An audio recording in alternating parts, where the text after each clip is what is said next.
live. All right, live. Mark, we up? We'll just start. Mark will tell us if we're up or not. Just go. All right, here we go. All right. Hello, everyone. This is episode 11. Yes. So I'm Quincy Wilson from Cummins & Company Realtors. John Wald, Primary Residential Mortgage, if you haven't caught on for the past 11 episodes? 10 times, 11 There you times. go, yeah. And so today we're going to be talking about the loan process. So everything that happens while your loan is, going from start to finish, what happens all behind the scenes.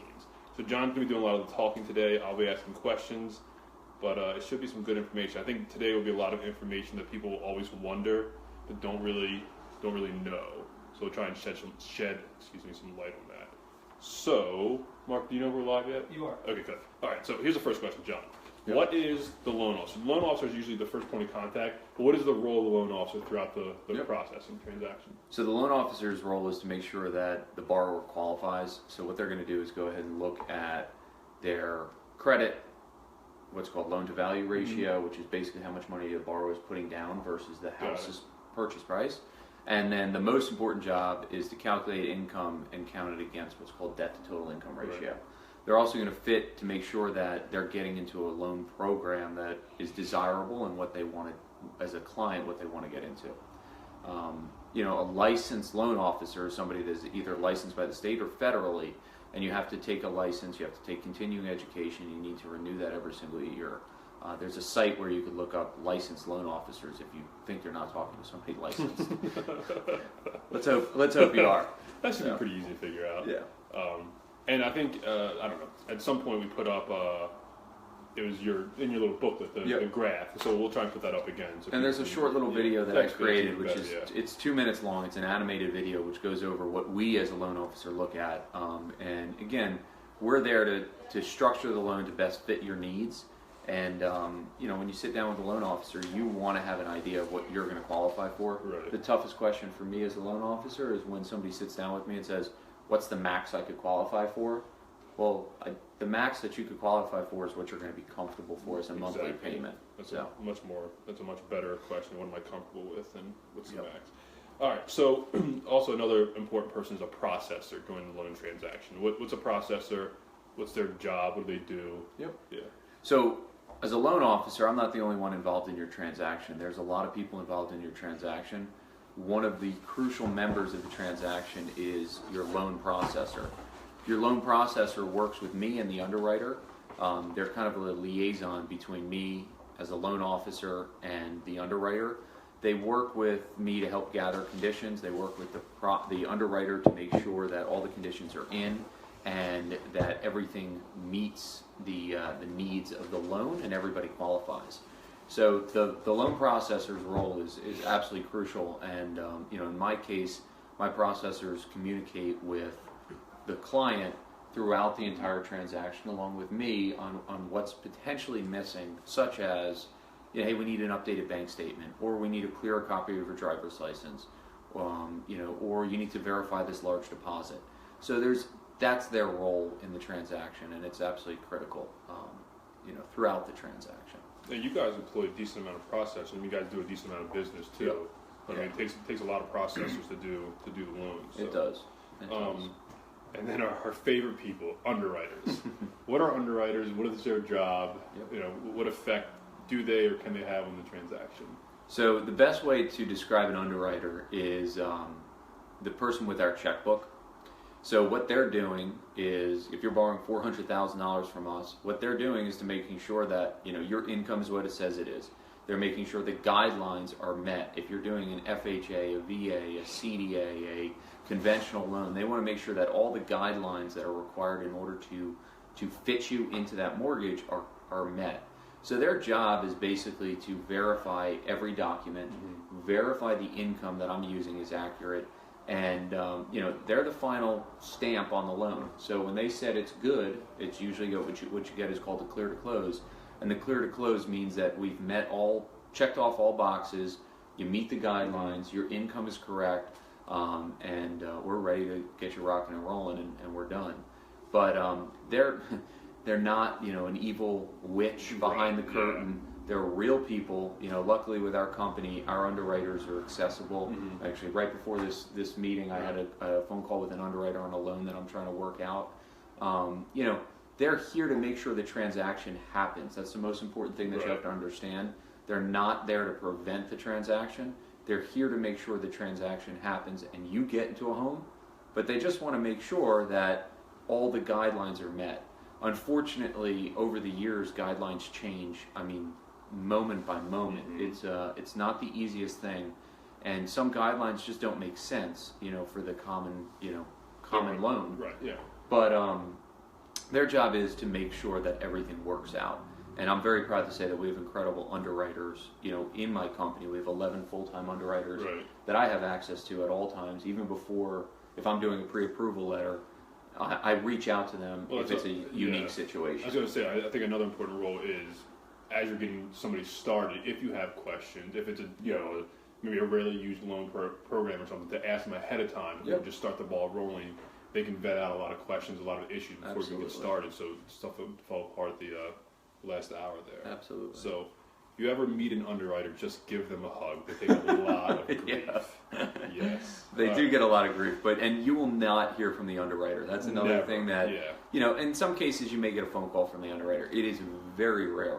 You know, again, they're behind the scenes and they're churning and burning and do a lot of business.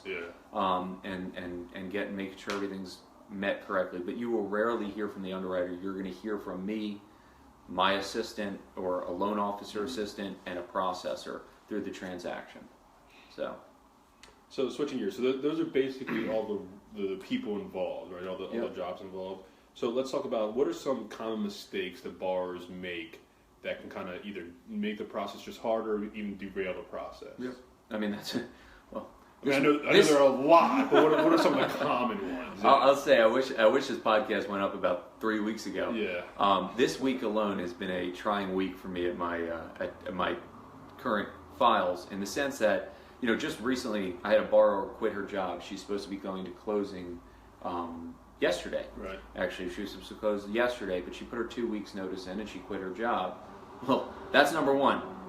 We're qualifying you on the income that you have today, okay? You could quit a job, you know, 2 weeks to a year to 10 years down the road. We're not going to pull the loan from you. But do not cancel your employment or quit your job before you buy a house. That's number one. So you're saying you need gainful employment for a loan? Yes. Okay. Keep your job. Seems fair enough. Yeah. Right? Okay. Yeah. So keep your job. Do not go ahead and take out new credit card debts. Don't take out anything that will impact your credit. Even if Ashley Furniture is running a 0% financing, I mean, just wait to do it after closing, because we have to count those debts against you. And the other thing too is cash is not king in this business. A lot of people will be like, "Oh, I have $1,000 in cash," so don't go ahead and deposit cash because we can't use cash. Right. So basically the biggest thing is taking extra debt, keeping your job. Communication is key. You know, if you have a question, I'm here to guide you. I'm here to help you. Just reach out to me and I'll help you. Yeah, I mean, I always have a conversation as soon as we go under contract. I always say, no new debt. You know, it doesn't matter. Just the standard bills that you normally have. Don't move a lot of money around. Anything that involves money, just ask the loan officer first. And the conversation about cash always comes up. I've definitely seen some transactions go south just because they deposited, $1,000 for mom and dad, or that we can't source a large bar tab the night before. Yeah, so it's definitely gone out. And sorry to interrupt, but no new debt also means don't go ahead and you don't need to worry about using your existing credit cards, your existing bank account, your existing debit card. We don't want you to stop life, okay? But simply what I mean by no new debt is we don't want you to go ahead and take out a new credit card, a new car payment, or something of that nature. Yeah, people are excited. They want to buy new living room furniture. They want to do all this stuff ahead of time. And it's a bad idea because something could fall apart on the deal itself. But also it's a bad idea because you could ruin your loans. Yep, absolutely. And that kind of leads us into our last and final question. So, what are some things a borrower can do to make the process just go more smoothly? What are some tips for people? I mean, my biggest advice is, look, I mean, your realtor, they're going to be your best friend. Exactly. Okay? I'm the money guy. I'm behind the scenes. I'm collecting the income. I'm telling you can get a loan, you can't get a loan. If you can, set up an appointment, meet with the loan officer face to face for about 45 minutes. I think that's the most important thing. Yeah, and I think you have to find. I mean, we talked about this before, but you have to find. And I'll say this: you have to find like a reputable loan officer. So, like, ideally somebody who's local, that has the contacts and knows the process as well, that knows our local customs and laws here, good reviews, and you were probably just about to say this, but when you set up that appointment, a decent loan officer will give you a loan estimate. They will collect real paperwork from you, not just verbal stuff. And I know it's a little tough on the front end. We talk about this all the time.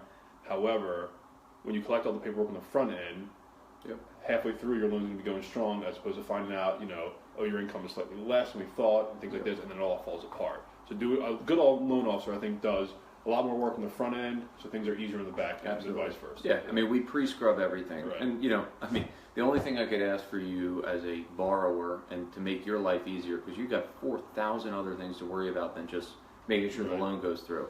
You got a home inspection, you got termite inspection, you got radon, you got to get the moving company, you've got to change your address. It's a lot. It's stressful. Right, it is.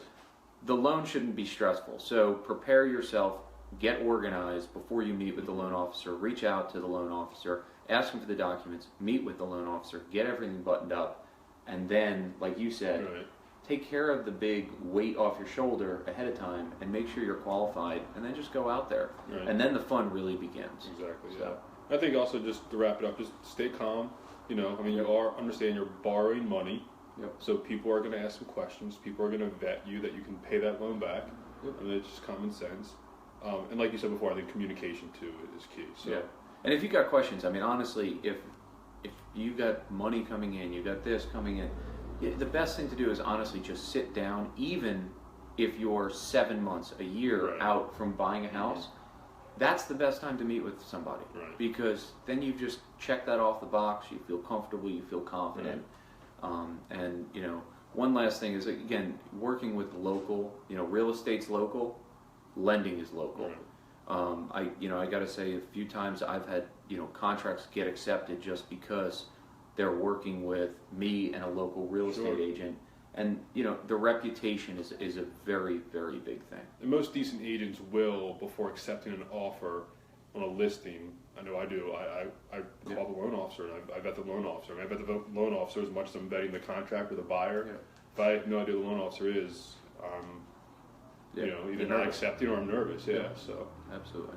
All right, well, I think that's it. So, a couple of announcements you forgot at the beginning, excuse me. So, one thing we're going to start doing for the people who miss this, I know sometimes 11:30 might be a tough time, is we are going to start issuing a twice-a-month newsletter surrounding our topic. So that'll give people a chance to catch up on what they're missing.